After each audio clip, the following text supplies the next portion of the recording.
What's going on, everybody? Today we've got a brand new tactic here on the channel. Today's tactic is Vincent Kompany's 4-2-3-1 with Bayern Munich.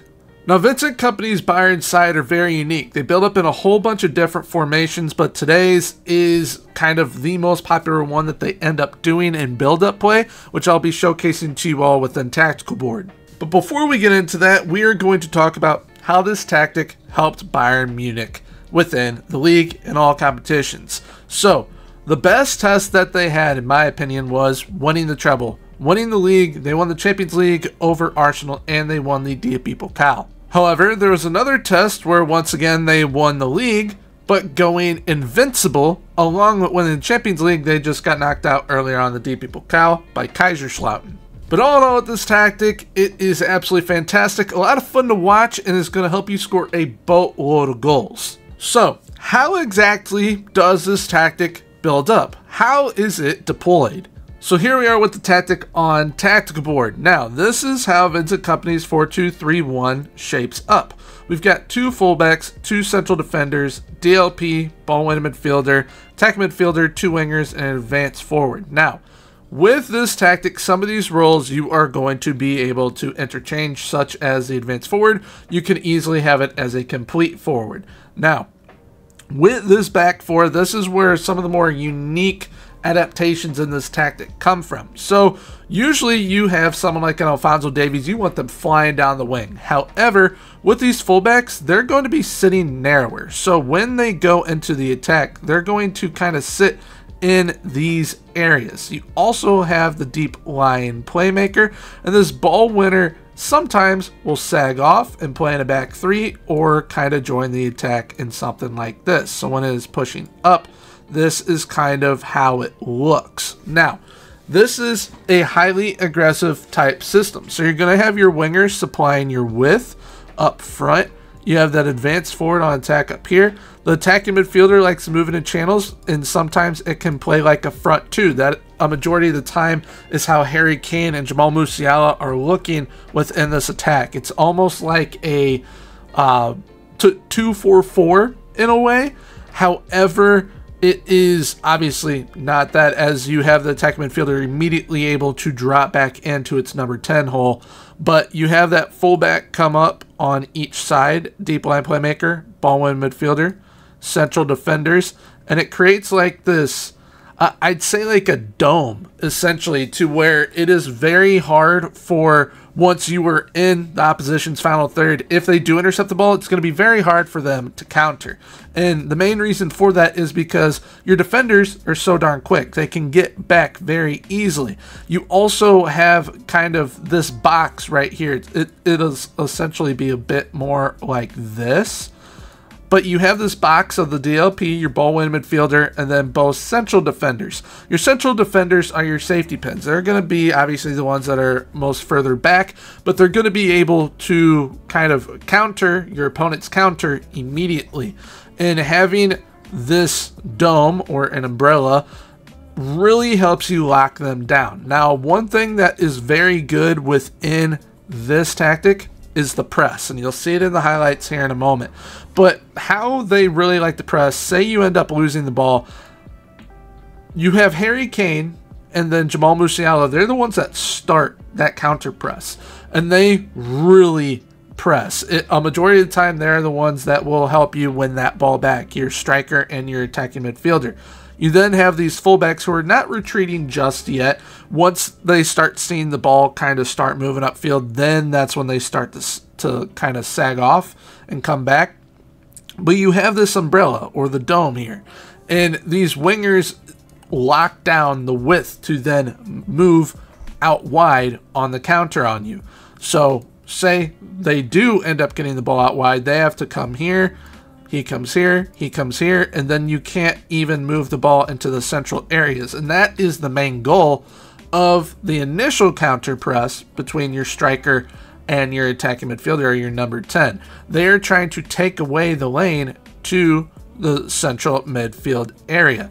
So you really have it on lock, not only attacking, but defensively as well, if you happen to lose the ball once you are in their final third. And you have plenty of attacking options up here as well. That is kind of the main threat of the side, and why Bayern Munich is almost averaging 5 goals per game right now in the Bundesliga, is because of how potent this attack is, and the counter is very lethal as well, which I was able to kind of replicate both pretty darn well within this tactic. So real quickly, before we get into the tactic itself in FM, I'm going to show you guys how it looks within a match. So in this match, it is Bayern against TSG Hoffenheim, where they absolutely dominated. This was one of their last matches within the Bundesliga, and they really took it to them by beating them by a score of 6-0.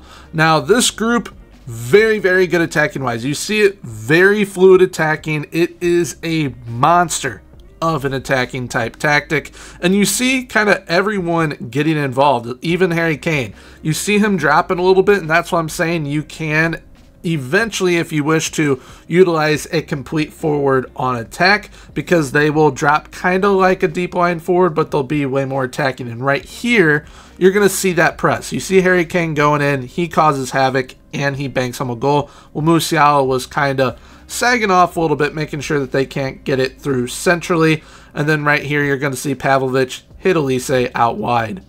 Which, that last goal with Elise, I wanted to make sure that by having that deep line playmaker, we're able to play the ball out wide, and we were definitely able to right there with Elise, and that is kind of how Pavlovic or Joshua Kimmich will play at times. I did have Joshua Kimmich playing that ball-winning midfielder role just simply because he would be better suited for that than Mr. Pavlovic would. And one last thing before we get into the tactic itself, I will be having 3 tactics out this week. This is the first of those 3. The next one is a Hansi Flick tactic with Barcelona. Then the one after that is Mr. Inzaghi with Inter Milan. That is a very interesting tactic as well.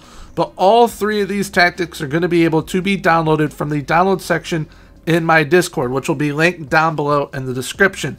However, after these 3 tactics, they're going to be in the members section of my Discord. If you're a YouTube member, you already have had access to the Vincent Kompany as well as Hansi Flick tactics already, and early access to the end development version of the Inzaghi tactic as well. So if you wish to become a member and have access to the tactics in the future, instead of copying them over from the video, there is a link to become a member down below in the description as well.